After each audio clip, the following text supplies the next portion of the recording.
Hi everyone, welcome back to the Gate of Heaven video diary, and before we continue I want to wish you all a very happy Rizvan. So for any of you who are not familiar with this festival, Rizvan is an annual 12-day festival which is celebrated every year from April 21st to May 2nd to commemorate that 12-day period in 1863 when the Bab's promise was fulfilled. This was the period when Baha'u'llah, who by that time had been exiled from his homeland, announced to his fellow followers of the Bab that he was the one who the Bab had promised, the one awaited by the religions of the world, and who the Bab had referred to in his mother book, the Bayan, as him whom God will make manifest. And so even though in our journey through the Dawnbreakers we're not quite there yet, and in fact the declaration of Baha'u'llah is a ways into the future and is in fact beyond the scope of the published version of the Dawnbreakers, I still wanted to release this new song at Rizvan. It's called He Is God. If you haven't heard it yet, it's below this video. The link is below this video. And I wanted to release this at Rizvan because this song has a very special connection with Rizvan. So, you know, Baha'u'llah and the Bab never actually met in person. But during his mission, the Bab wrote a number of letters which were formally addressed to him whom God will make manifest, even though at the time nobody knew who that was, and so nobody knew who these letters were ultimately addressed to. And the words of He is God actually come from one of the Bab's letters addressed to him whom God will make manifest. So I hope that the song enriches your celebrations of Rizvan, and I hope that you continue to enjoy the song throughout Rizvan and beyond. So in the meantime, perhaps we can just backtrack a little bit and get back to the point in the story that we had left off in the last video, where we had looked at the conference of Badasht, this momentous gathering where the leading Babis had come together, and they had categorically acknowledged that the Bab had not come merely to reform existing religions, but that he had in fact come to recast the entire conception of what religion is, and that his message and the message of him whom God will make manifest were really to represent an entirely new and distinct chapter in the evolution of human consciousness. And of course, at the conference of Badasht, Tahirih had shocked her fellow Babis by appearing before them unveiled. And this act of Tahirih, casting aside the veil from her face, this had not only profound societal implications, but it also had very, very deep symbolic implications, because Tahirih's discarding of the veil from her face, and apparently Tahirih was an extraordinarily beautiful woman.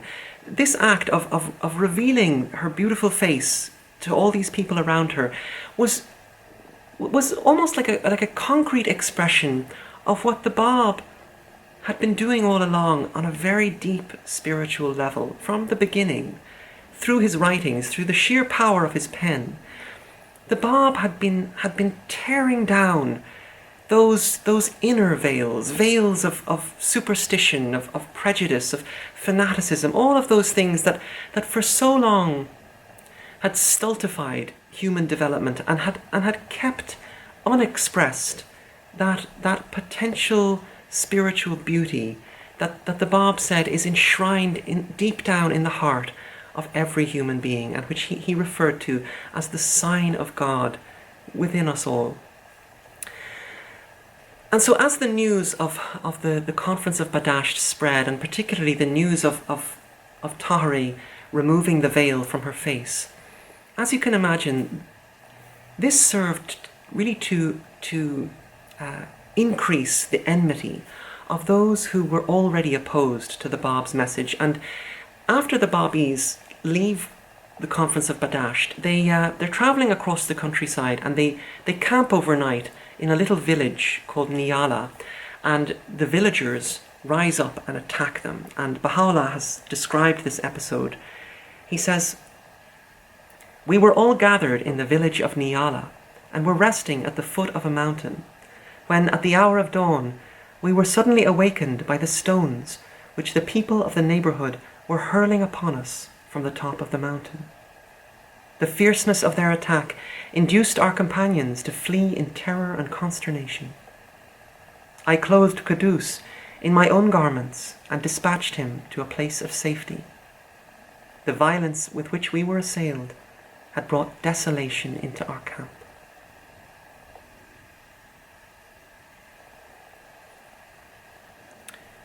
Now, meanwhile, back in Tehran, Prime Minister Agassi, that inveterate enemy of the Bab, has managed to identify the most eminent followers of the Bab, people like Tahereh, Qudus, Mullah Hussein. But beyond the letters of the living, he has also figured out that Baha'u'llah, even though he seems to have no official rank among the followers of the Bab, he is demonstrating what Agassi considers to be a very concerning capacity for leadership. And he sees that Baha'u'llah has been really the prime mover coordinating the Conference of Padasht, and that he also is taking strategic measures to protect the lives of his fellow Babis around Iran. And so Prime Minister Agassi now focuses all his energy on kindling the anger of the king, Muhammad Shah, against Baha'u'llah. He starts to feed the mind of the king with all these stories, gradually painting in the imagination of the king this really toxic picture of Baha'u'llah as this mischief maker and a dangerous enemy of the state.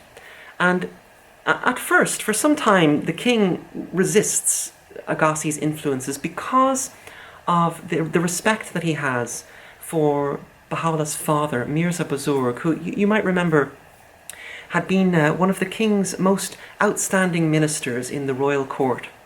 And but Agassi, he uses Baha'u'llah's involvement in the Conference of Badasht as the perfect opportunity to just push the king over the edge.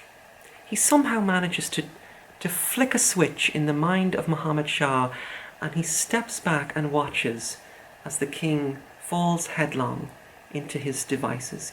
He loses his temper, and he orders not only the arrest, but the death of Baha'u'llah. He says, "I have hitherto refused to countenance whatever has been said against him. My indulgence has been actuated by my recognition of the services rendered to my country by his father. This time, however, I am determined to put him to death." So the king orders one of his officers to arrest Baha'u'llah. And this officer actually has a son who lives in Baha'u'llah's hometown of Nur. And so he tells his son to carry out the arrest of Baha'u'llah and bring him to Tehran. But the officer's son is actually a very good friend of Baha'u'llah, and he's terribly distressed by this burden that has been put on him. And Baha'u'llah perceives his distress, and he reassures him. He tells him not to worry too much and to put his trust in God. And the next day, Baha'u'llah and the officer's son are walking together along the street in Nur, and they see a horseman coming towards them from the direction of Tehran. And the horseman is shouting out, "Muhammad Shah is dead! Muhammad Shah is dead!" And with the death of the king, the decree for the execution of Baha'u'llah is made null and void. And so in the coming videos, we're gonna see what happens after the passing of Muhammad Shah, when the crown prince ascends to the throne and becomes the new king of Iran. So thank you for watching. As usual, it would be great if you can give this video a thumbs up, share it with your friends, and subscribe to my YouTube channel. And if you want to support, you can become a patron at patreon.com/lukeslot. And in the meantime, I hope you enjoy He is God. The link is below the video. And I wish you a very, very happy Rizvan. I will see you soon. Bye.